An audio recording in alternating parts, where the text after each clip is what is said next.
আসসালামু আলাইকুম রহমতুল্লাহি বারাকাতুহ। আমরা আজকে দেখব কিভাবে নুরানি হাফিজি কোরআন শরীফ প্লে স্টোর থেকে ইনস্টল করবেন। এখানে দেখা যাচ্ছে আমার আগেই ইনস্টল করা ছিল, যা বলে আমি আনইনস্টল করলাম। এখন প্লে স্টোরে ঢুকবেন, ঢোকার পরে লিখবেন হাফেজি কোরআন শরীফ। এরপরে সার্চ দিলে অনেকগুলো অ্যাপস চলে আসবে, বাট আপনি দ্বিতীয় নাম্বার যে অ্যাপসটা আছে সেটাতে ঢুকবেন। হাফেজি কোরআন শরীফ লেখা আছে, এই যে লোগোটা দেখে এখানে ক্লিক করে ইনস্টল করবেন। ইনস্টল হতে কিছুক্ষণ সময় লাগবে, অর্থাৎ আপনার নেট স্পিডের উপর নির্ভর করবে।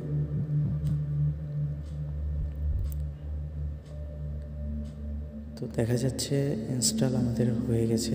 এখন আমরা এখান থেকে ওপেন করতে পারবো, কিংবা আপনার মোবাইলের অ্যাপস থেকে ঢুকতে পারবেন। ওপেন করার পরে এভাবে ইন্টারফেসটা আসবে। এভাবে ইন্টারফেস আসলে এখানে দেখা যাচ্ছে 1 থেকে 30 পারা, তারপরে কিছু ইসলামিক বই, তারপরে নিচে শেয়ার অপশন একটা আছে, সহযোগিতা। তো 1 থেকে 30 নম্বর পাড়া, এখানে পুরো 30 পারা কোরআন শরীফ আছে। প্রথম পাড়াতে ঢুকলে এখানে দেখা যাবে সূরা ফাতিহা, তারপরে সূরা বাকারা। একদম অবিকল নুরানি হাফেজি কোরআন শরীফ, যেটা আমরা বাইরে লাইব্রেরি থেকে কিনে হাফেজি মাদ্রাসাতে যে তেলাওয়াত করা হয়, সেম সেটাকেই কপি করে এখানে অ্যাপস বানানো হয়েছে।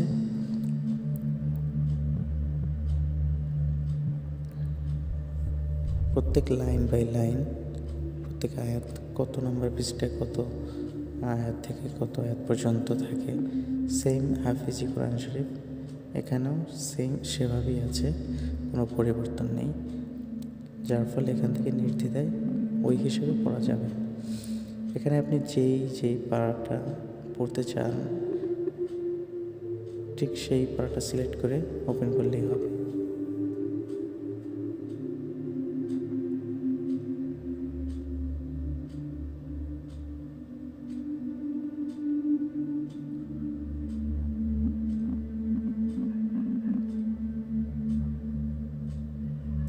আপনি যদি সূরা ইয়াসিন পড়তে চান, তাহলে এখানে সূরা ইয়াসিনের এই যে প্রথম অংশ এবং বাকি অংশ পরবর্তী পারার শুরু থেকে স্টার্ট হয়।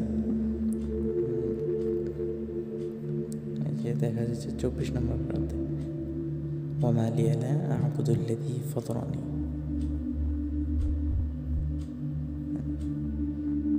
এরপরে 30 নম্বর পারা যদি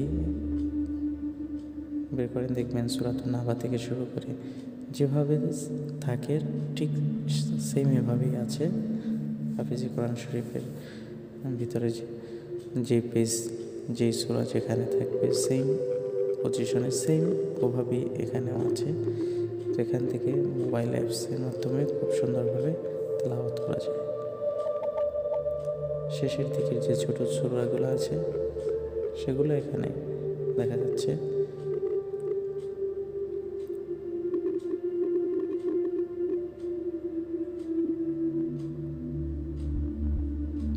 সূরাতুল ফালাক, সূরাতুন নাস। এরপরে নিচে দুআতুল খাতমুল কোরআন, অর্থাৎ খতম করার পরে কোরআন শরীফ খতম করার পরে যে দোয়াটা পড়তে হয় সেই দোয়াটা এখানে লেখা আছে। ছোট একটি দোয়া, নিচে বড় একটি দোয়া আছে, দুটো দোয়াই এখানে লেখা আছে।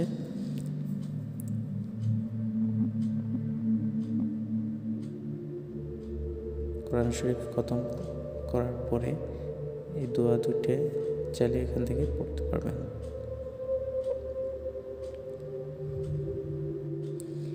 এরপরে সূরাতুল মুলক 29 নম্বর পারার শুরুতে আছে বিসমিল্লাহির রহমানির রহিম তাবারাকাল্লাযী বিয়াদিহিল মুলক ওয়া হুয়া আলা কুল্লি শাইইন কাদির।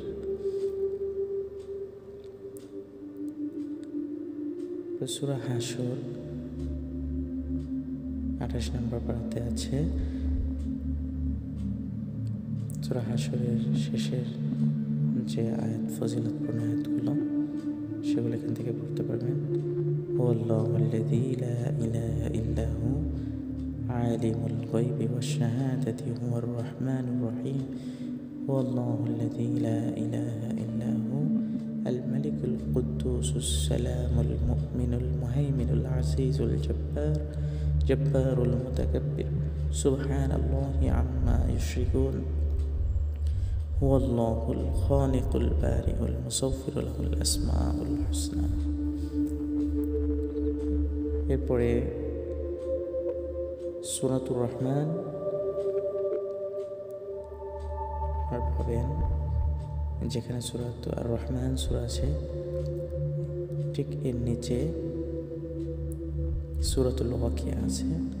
যে সূরা ওয়াকিয়া প্রতিদিন মাগরিবের সালাতের পরে তিলাওয়াত করলে আল্লাহ সুবহানাহু ওয়া তাআলা রিজিকে বরকত দান করেন।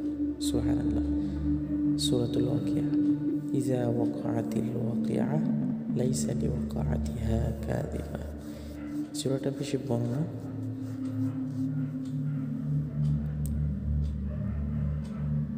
চাইলে মুখস্থ করতে পারেন, দেখে দেখেও পড়তে পারেন।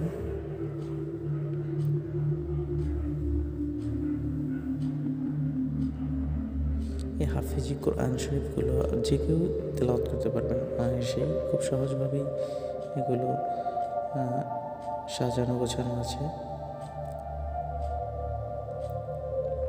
যার ফলে সবাই খুব সুন্দর সাবলীলভাবে তেলাওয়াত করতে পারবেন। এবং এই কোরআন শরীফের ভিতরে, এই প্রিন্টের ভিতরে কোনো ভুল নেই।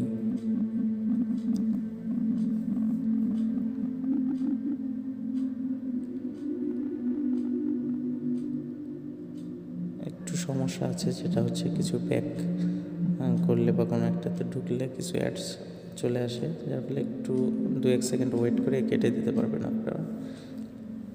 তারপর ইসলামিক বই, এই যে অপশনটা আছে, এখানে ঢুকলে, এর ভিতরে ঢুকলে অনেকগুলো এখানে ইসলামিক বই এর পিডিএফ আছে। এটা আপনারা চাইলে পিডিএফ ডাউনলোড অপশনে ক্লিক করে ঢুকে বইটা ডাউনলোড করে পড়তে পারেন। এখানে অনেকগুলো বই আছে, খুব সুন্দর সুন্দর বই আছে। আগুনের কারাগার বই, ইসলামী দারসে নিজামের সকল কিতাব এখানে ডাউনলোড, ডিজিটাল ছবি ও ইলেকট্রনিক মিডিয়া সম্পর্কে ইসলামের বিধান কি সেই সম্পর্কে পিডিএফ আছে। এখানে স্ক্রল করলে আপনারা দেখতে পাবেন অগণিত অনেকগুলো বই এখানে আছে। আপনারা ইচ্ছা করলে খুব সুন্দরভাবে অ্যাপসটি ব্যবহার করতে পারেন। আশা করি আপনাদের ভিডিওটি ভালো লাগবে।